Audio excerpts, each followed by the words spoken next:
welcome to my channel. My name is Jonna. This is Jonna OMG. Today I will be reviewing Real Housewives of Atlanta season 15 episode 8, roller stakes and blind dates. So let's go ahead and get right on into this review. So we start this episode off with Drew. She's getting ready for her video shoots, the one that Ralph produced. don't get me started on Ralph. Anyway, so she's practicing her little dance routine in the kitchen, and yeah, she did a little bit more practice. Okay, she wasn't remembering these moves. I'm like, come on, Drew, now. Yeah, I think you said this video shoot is the next day, so let's get it together, sis. So Drew's mom and sister are coming down from Chicago to visit her and just show support. So Drew's sister, older sister, actually used to be Drew's manager for like years.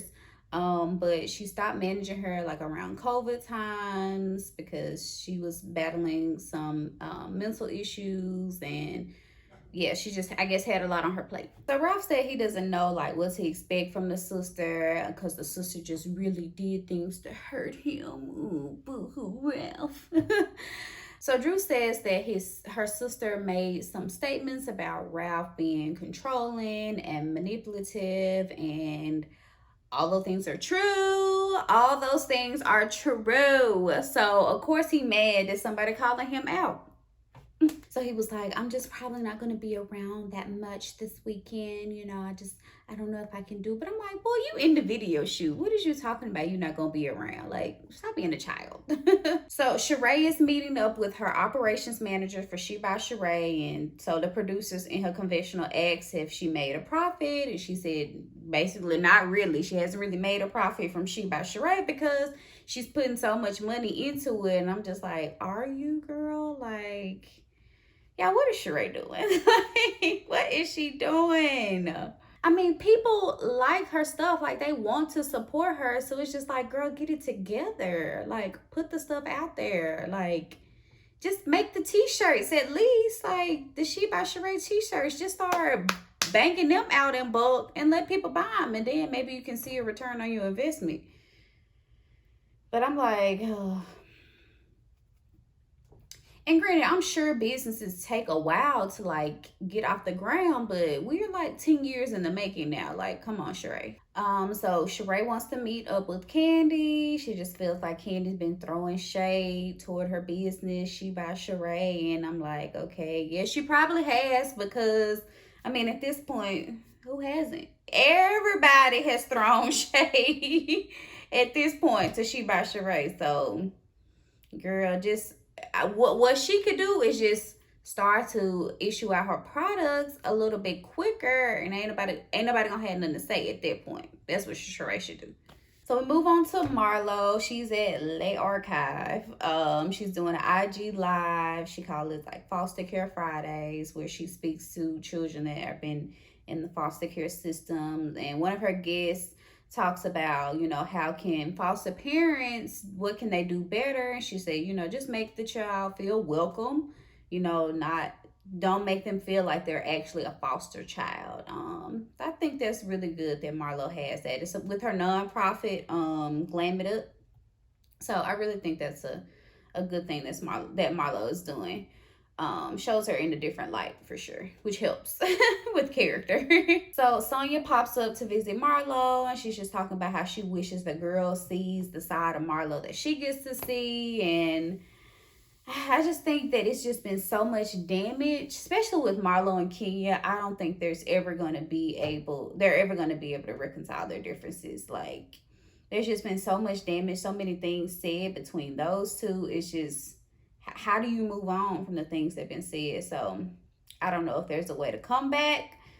Maybe her and Kandi can figure it out, but as far as her and Kenya, I don't know.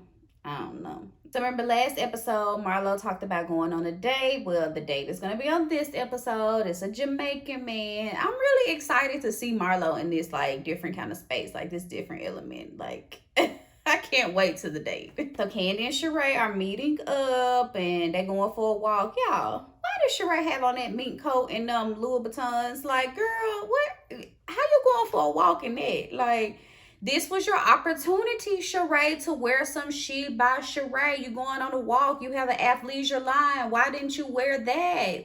Girl, like, you don't promote your own self. That's what it seemed like to me. Like, why aren't you wearing She by Sheree? Come on, I don't understand that. Anyway, so Sheree says that Kandi has been talking negatively about her business. I think Kandi did like a spoof or something on IG, and then she had some comments about She by Sheree on her YouTube channel, which, like I said, everybody had some comments about She by Sheree at this point. So yeah. So Sheree does ask Kandi, like, has she bought anything from the website? Kandi was like, well, I tried to, and then the website wasn't working. So how was I able to? And Sheree said her website been up for 2 months now. So that does give Kandi some opportunity to go ahead and purchase some She by Sheree. So the fact that she hasn't yet, you know, she being shady. So, but you can tell Kandi really didn't care nothing about what Sheree was talking about, honestly. So Sheree was trying to throw her own shade. She mentioned that one time she went to Kandi's restaurant. She brought a lot of people with her. They had to wait like 3 hours. They were out of food, and not completely out of food, but out of certain items on the menu, I guess. And she was like, I don't say nothing about that. Like, I've even bought clothes from Kandi's boutique. She was like, you can only wash them once. So Kandi was like, well, at least you can get them. I was like, oh, Lord have mercy. I hollered, though. I ain't gonna lie. I hollered during this whole interaction between them two. Especially when every time Kandi was saying She by Shein, I was like, Kandi, please don't say that no more. Don't say She by Shein no more. It is too much for me to handle. But Kandi ended up apologizing because I guess Sheree really did make a good point. Like, she like, I don't talk bad about your business in the public eye, you know, at all. So Kandi apologized for making comments about She by Sheree in the public. But I already know Sheree probably gonna bring it up again. I do think she gonna bring it up again. Anyway.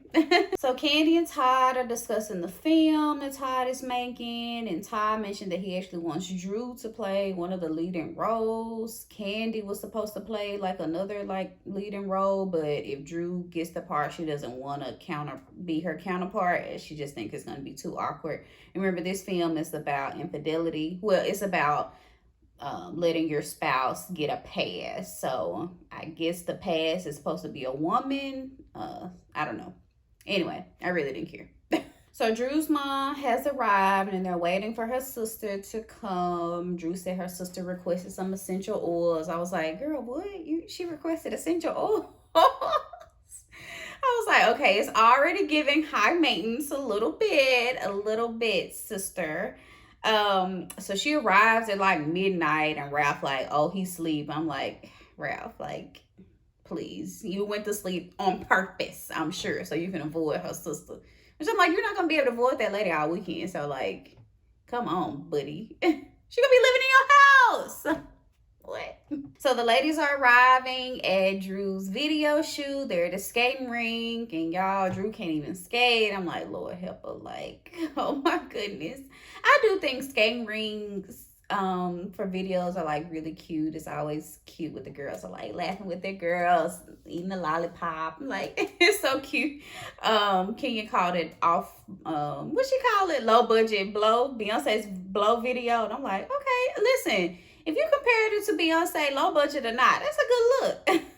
So maybe it wasn't that bad after all. Ralph finally said something to the sister Allison and they hug it out. So hopefully they move in a positive direction.